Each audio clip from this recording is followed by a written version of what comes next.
Colleagues, in closing, I must address another Russian attempt to play politics with the tragic situation in Gaza. The Chinese permanent representative said in his statement the need to avoid politicizing the humanitarian situation in Gaza. I agree completely. Russia continues to try to portray itself as a great humanitarian actor when it comes to Gaza, yet it does very little when it comes to trying to address the humanitarian situation. Nothing in the Russian permanent representative's statement reference anything about what it's doing to help relieve the humanitarian situation.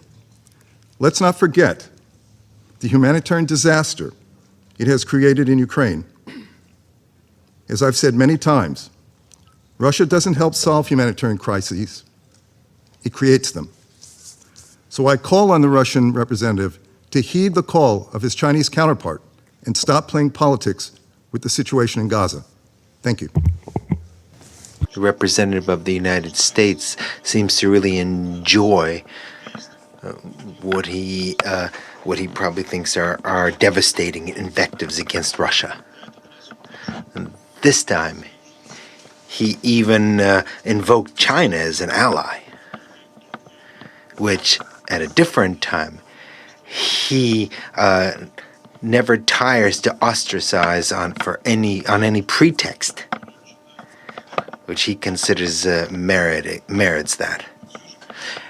And yet we are quite grateful to the representative of the United States for a clear demonstration of how a statement of a state that claims to have to be a responsible international actor, what it should not look like, and more specifically, a self-proclaimed coach of all international actors. If the United States spent for humanitarian aid in Gaza and other regions in need, even a small share of what they spend on supplies of weapons to hot spots, our world would be very different. Billions of dollars are spent for weapons to Israel, including $6.5 billion after the 7th of October, and tens of billions for Ukraine. Weapons which caused the death of thousands of Palestinians and Ukrainians. That is the real contribution of Washington. And if we speak of Gaza, the first thing that comes to mind is the completely pathetic project of the Sea Piers. This is really a masterpiece of kind of showcase architecture, which was basically washed away into the sea. As far as we understand, almost $300 million was spent on that piers. That's approximately the same amount that was declared to be in the form of humanitarian aid to Gaza throughout the whole year this year, through bilateral channels. But of course, we also recalled containers with assistance that were airdropped, which caused the deaths of tens of Palestinians. All this was done instead of forcing Israel to abide by a ceasefire.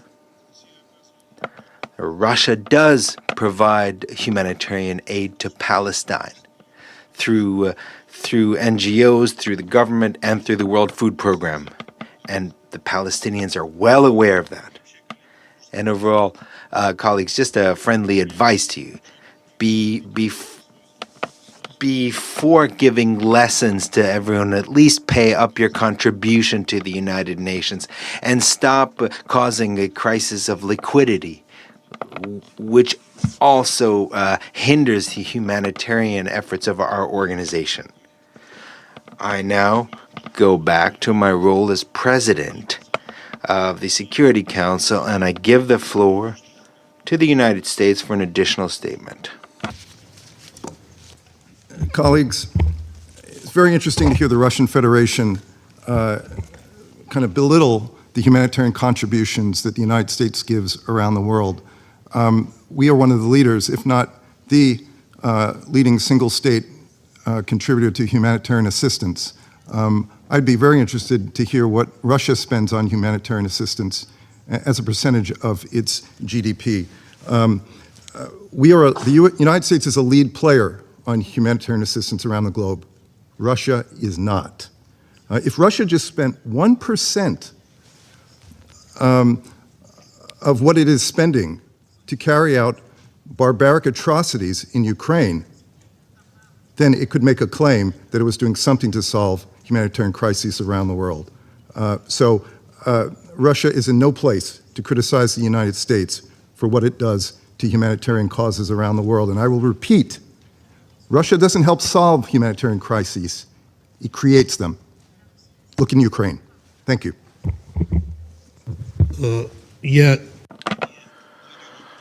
I don't plan to continue this discussion. I'll just say very briefly, as representative of the Russian Federation, I'd like to know what percentage of GDP of the United States is represented by supplies of weapons around the world, which the United States delivers. And I just want to ask a question. I hope it's not a rhetorical one. When will you finally pay up your contribution to the United Nations budget? I now go back once again to my role as president, and I give the floor to the permanent observer of the observer state of Palestine.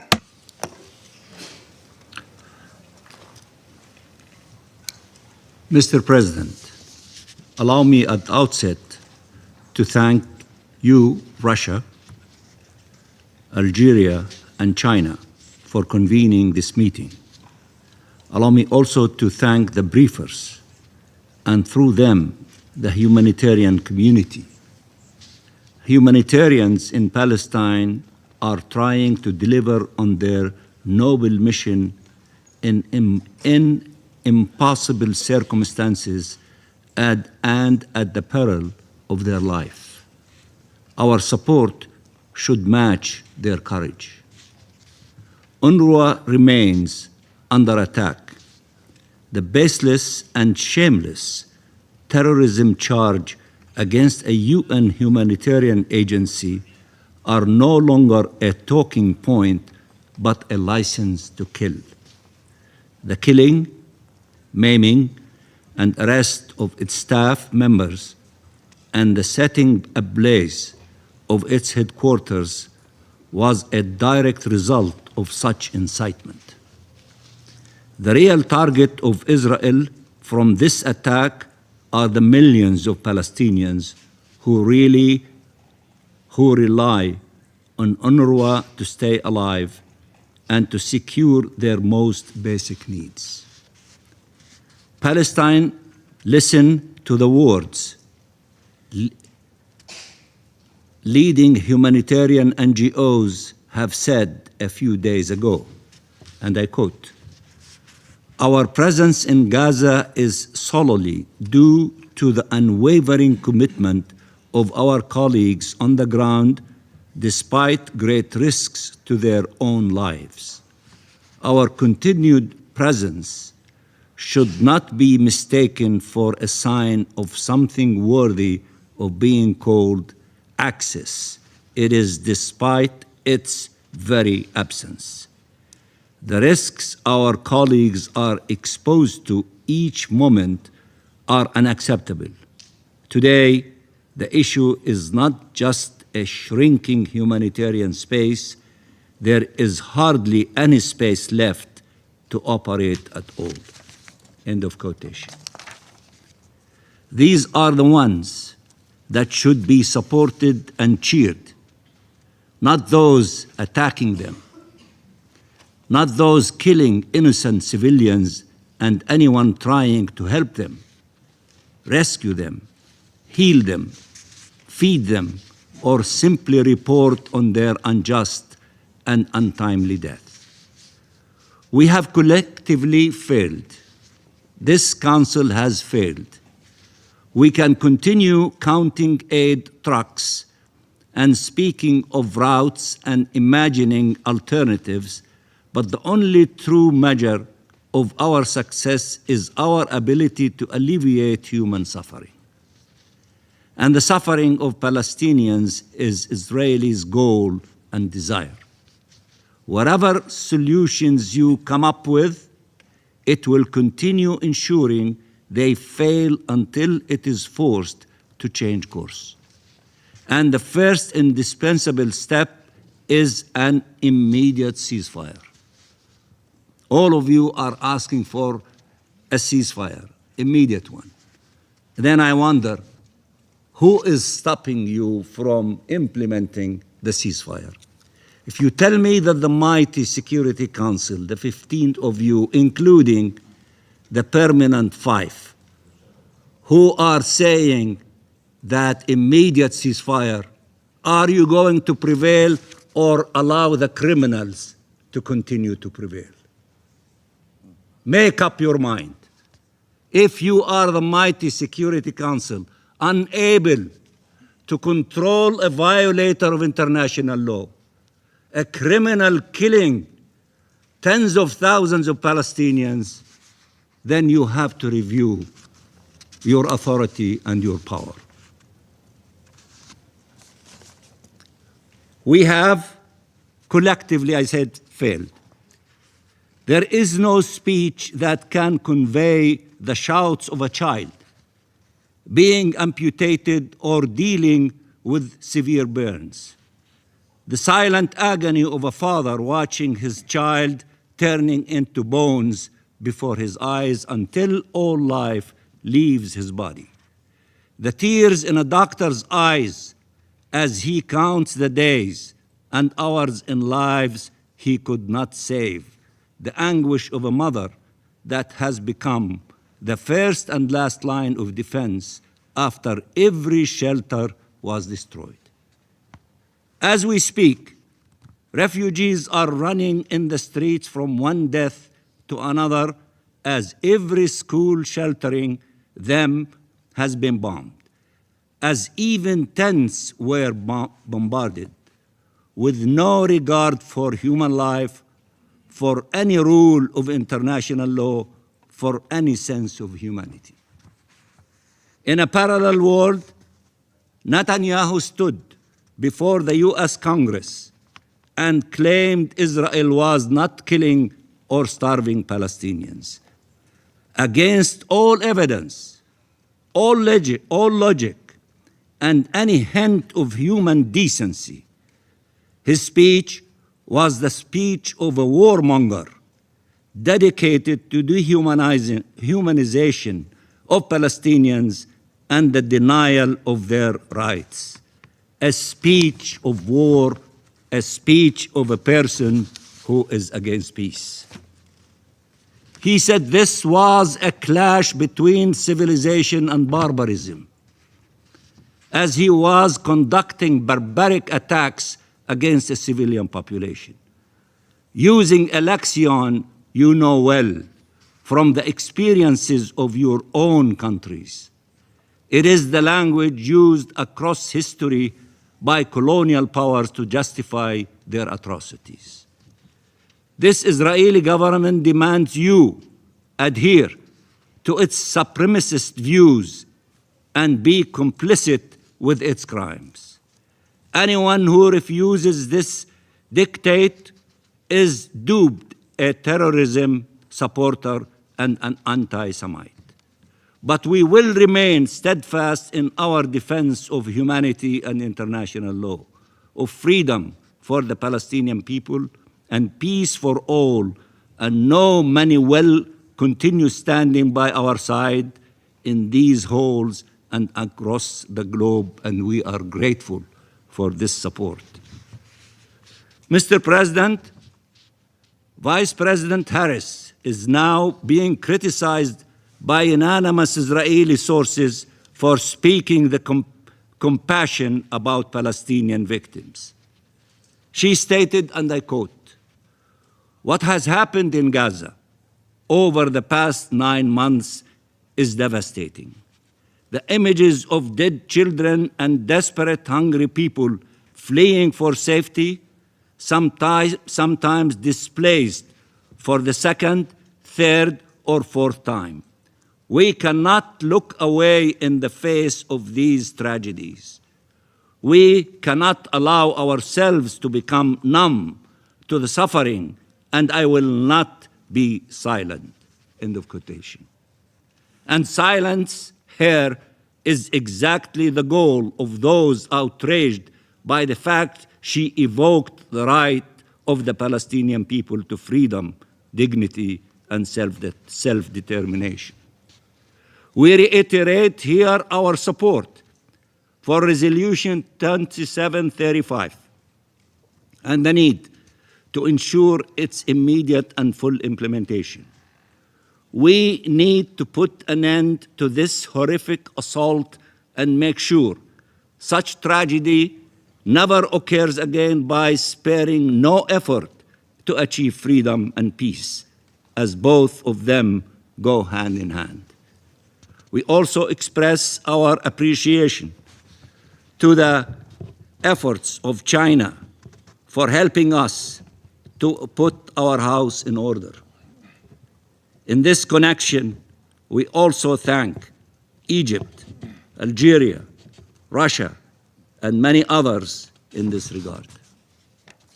Mr. President, the highest court in the world has concluded that Israel's occupation is illegal and must be brought to an end as rapidly as possible.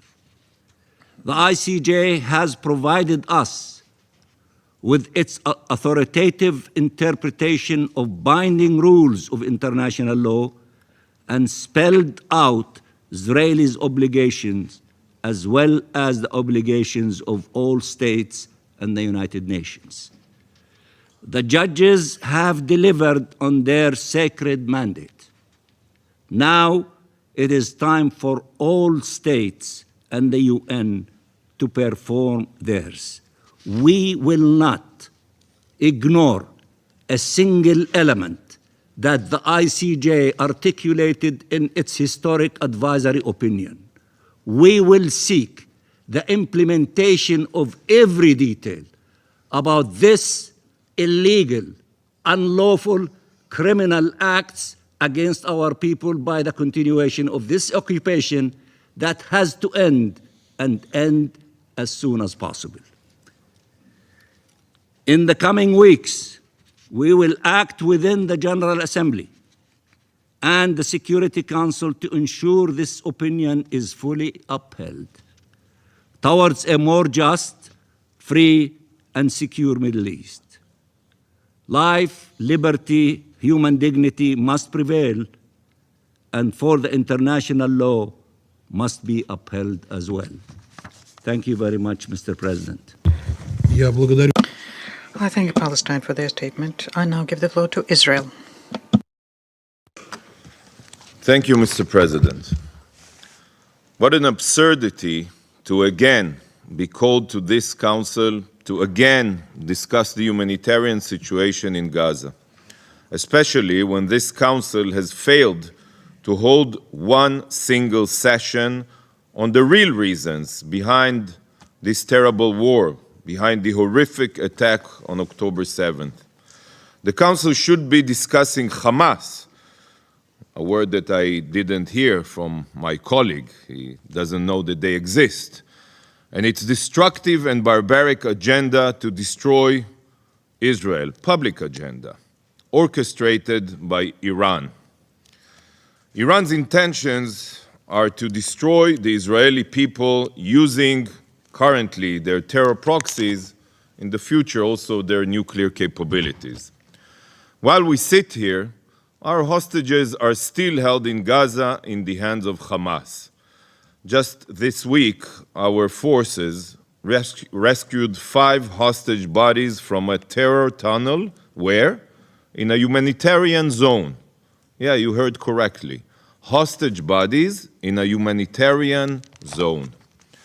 And yet, there has not been one meeting, formal meeting in this council, not on what started the war, and not even to discuss ways to advance the release of the hostages, not even one formal meeting. This fact disgraces the Council. Colleagues, Israel is and will always be committed to our extensive humanitarian efforts in the Gaza Strip. When earnestly examining the facts at hand, you will see the immense lengths to which Israel has gone to protect civilian lives. Do you think a country which wants to harm civilians would allow 828,000 tons of aid to enter the Strip? Not from the Egyptian border only, from our borders also. Would such a country permit over 42,000 trucks to enter via land routes, 9,931 pallets of aerial drops, and 432 trucks through the maritime route? It is the State of Israel which organized and facilitated this aid, all while under a massive attacks from Hamas on our own forces, while we facilitate the enter of this aid. We continue to work tirelessly with our international partners to support the people of Gaza. We have facilitated direct and around-the-clock contact between the UN, the IDF Southern Command, and COGAT. But you didn't bother to visit, of course, our side and see the efforts, only the Egyptian side. 11 field hospitals have been established thus far, with 3 under construction. Since October 7th, Israel has consistently ushered in food, water, fuel, medical supplies, and other essentials. Israel stands ready to provide further support. And to those who falsely and maliciously claim that Israel has prevented the provision of aid, the real numbers show that of the 42,000 aid trucks, less than 1% have been refused entry since October, and only for security reasons. But of course, the UN representatives are only focused on and amplify this 1%. At the same time, the UN finds itself overwhelmed by the aid being provided, which it is unable to distribute because of UN's problems. The failure to distribute the aid is the main reason for the bottleneck. Why is this not the topic of today's discussion?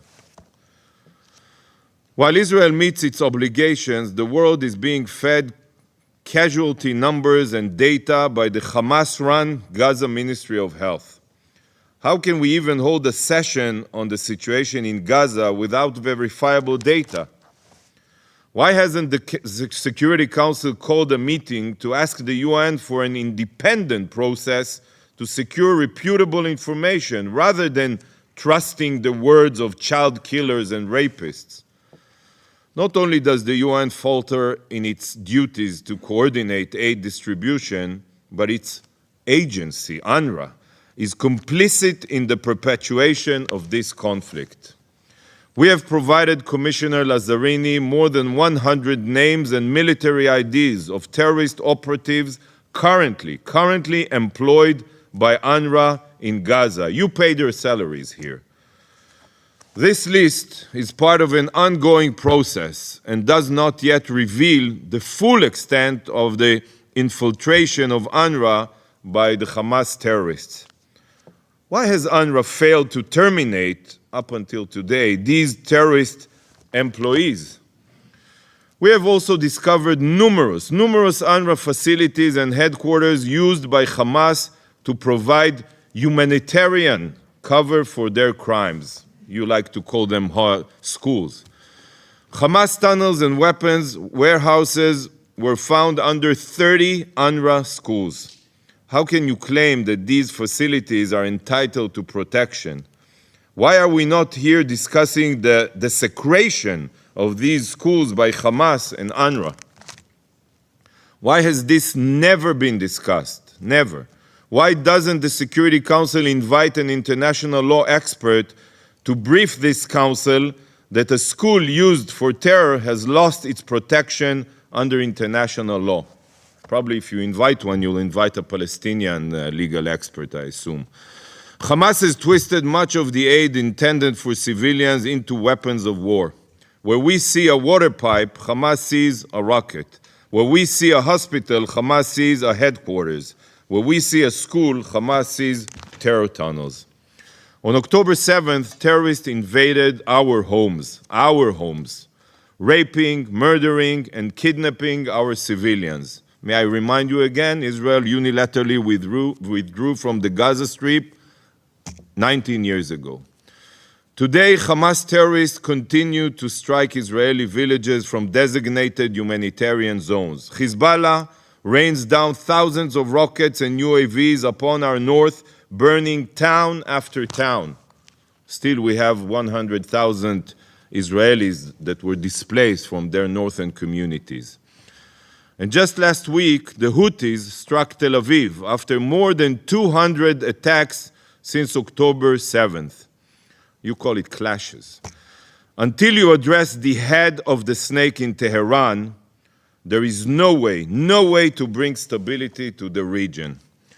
Only a blind person or someone with a political agenda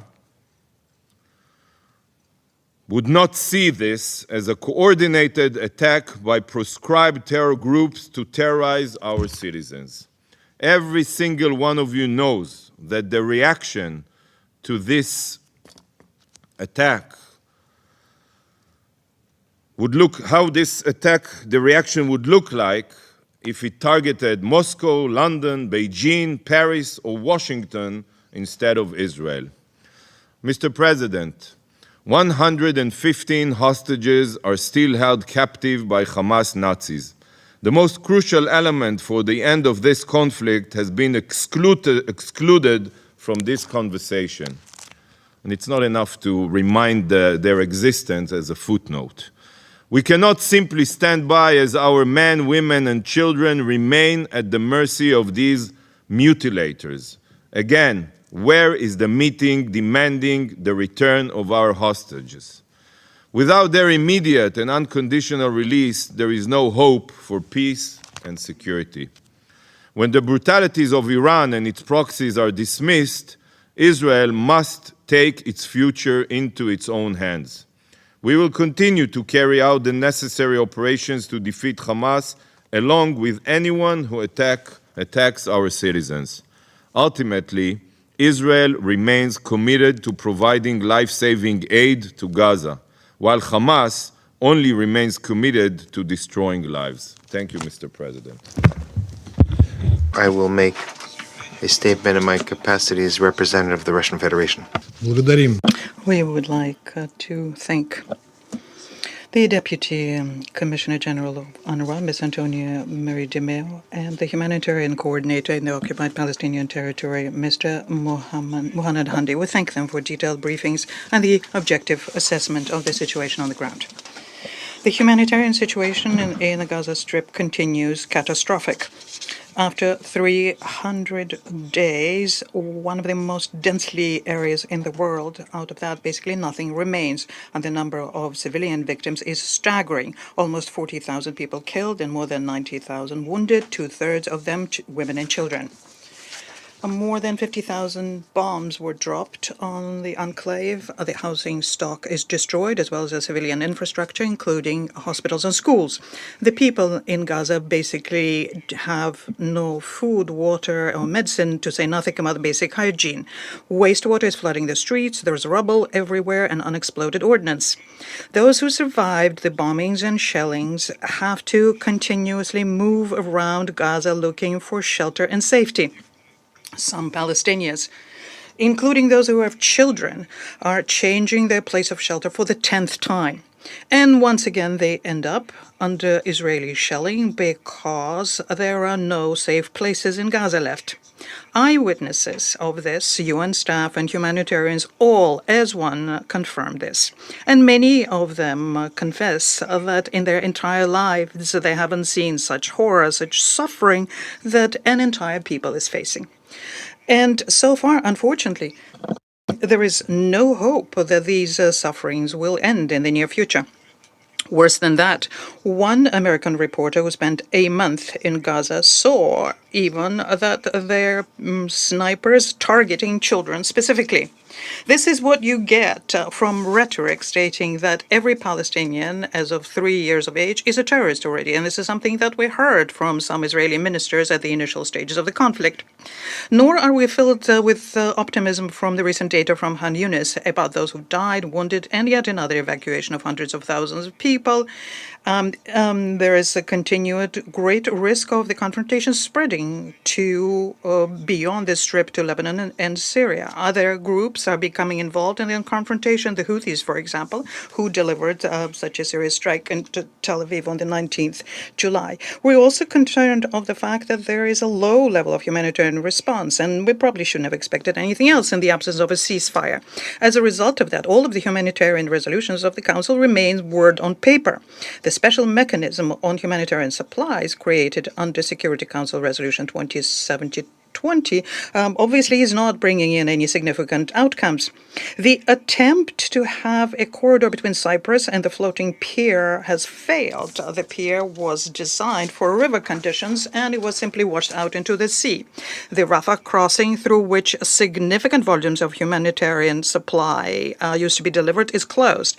The roads through which supplies are to be delivered are destroyed. As far as we can tell, the Israeli authorities continue impeding humanitarian supplies. There is insufficient financing, and people who are locked in Gaza can only hope for external assistance because there is no manufacturing in the Gaza anymore, nor is there agriculture. The deconflicting and the proverbial notifications in the course of active hostilities are clearly not working either. And that's why we get such tragic high figures. 278 humanitarians died. Out of them, 197 used to be UNRWA staff. On the 21st of July, yet another humanitarian convoy into Gaza was shelled. And that's just the humanitarians. The victims are also to be counted amongst the reported. 170 died. The healthcare workers, 500 people. It is the time to sound the alarm bell and to do it regularly. That's why it's difficult for us to understand why some of the Western colleagues on the Council are bashfully sidestepping what is happening in Gaza and prefer convening meetings on other much less urgent topics. And this is not something that does do them honor at all. What is also at an impasse is an attempt to arrive at a settlement because of the disregard or insufficient attention to the interests of one of the conflicting parties. The Biden plan remains on paper, and we warned about that during voting on Resolution 2735. It became a spoiler of a kind and allows Israel, the United States, to contain any attempts by the Security Council members to raise another issues of another outcome of the Council, which would demand an immediate and unconditional ceasefire. We are also very concerned by a continued disinformation campaign about UNRWA. As far as we understand, the most disreputable allegations by Israel about UNRWA staff were not confirmed, whereas the conclusions by the group of experts headed by Ms. Colonna confirmed that UNRWA is in line with the principle of neutrality and plays a key role in providing assistance to the Palestinians. Members of the Security Council should not play along with the attempts to discredit the agency. We call upon everyone to rise up in its defense. There is no alternative to UNRWA, and this understanding should be the starting point of the Council's efforts. Draft Knesset resolution aiming to ban UNRWA in West Jerusalem and acknowledging the agency as a terrorist organization can only be interpreted as a slap delivered to the entire United Nations. We call on Israeli authorities to uphold the norms of international humanitarian law and to bear full responsibility for the people under occupation. I refer to, first of all, to the obligations to ensure food supply, health care, and public law and order. What is also needs to happen is the halt to the settlements in the occupied Palestinian territory. It is an egregious violation of international law. It is because of such actions by the Israeli authorities we notice that recently there's been an intensification. The situation in the West Bank, it's now nearing an explosion point. We have stated on several occasions at the same time that we're against violence and terrorism in all of its manifestations, against attacks against peaceful civilians any place, in any country. This applies also, of course, to attacks on Israel on the 7th of October 2023, which we unconditionally and immediately condemned. There is no justification for this. But what is happening in Gaza can only be called a collective punishment and an attempt to totally eliminate the civilian population. Israel, of course, does have the right to ensure its security, but the path towards that goal, with any doubt, is only through a comprehensive Middle East settlement, and first and foremost through rectifying historic injustice against Palestine and through creating an independent Palestinian state in line with the Security Council and General Assembly decisions. Any other questionable mechanism to reconcile Israel with its neighbors without just resolution of the Palestinian issue will not bring us to this goal and can only provoke outbursts of violence similar to what the region is living through now.